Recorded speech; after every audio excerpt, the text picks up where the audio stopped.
All right, so I just want to show real quick what I found on this Echo SRM-225 that a customer brought me. The customer was complaining that it was bogging.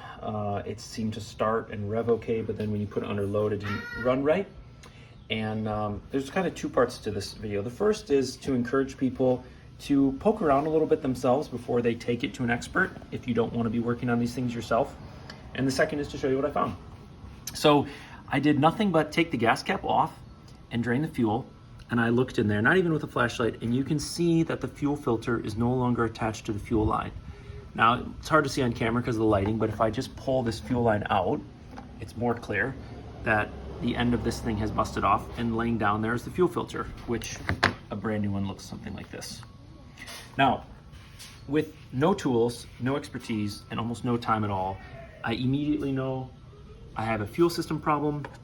Without a fuel filter, all the contamination in the tank gets into the carburetor, and for whatever caused this line to fail, which could be bad fuel or fuel with a lot of ethanol, the line starts to crumble and gets soft and weak and can collapse and also add to the contamination.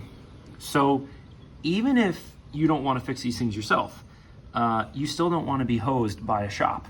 And a lot of people are quite intimidated of taking their cars to shops and their machines to shops. So poke around yourself for a few minutes, see what you can find.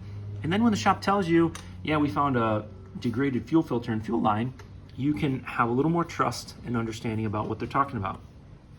Now, once the carburetor is out and apart, a couple things that I found. First is this metering diaphragm is very stiff. You can hear it a little bit as I move it. You can hear like a crunchy sound. It's basically, as you move it back and forth, it shouldn't crunch, it shouldn't make any noise.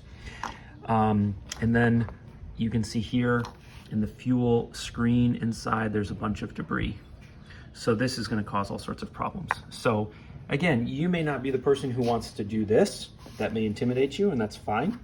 Maybe you wanna become the person who will do that someday, and you wanna get started. At the end of the day, being a homeowner means you're gonna have 3 or 4 machines in your life forever: lawnmower, weed whacker, leaf blower, maybe a pressure washer, generator, maybe a snow blower. And so learning a little bit about this stuff can save you time and money, and it can reduce anxiety. So take your gas cap off, take a look inside, see what you can find, take the air filter off, see if it's completely plugged up, and you may still take it to a shop and someone else may clean it out for you, but at least you have an idea of what's going on. I hope that encourages somebody, and have a good one.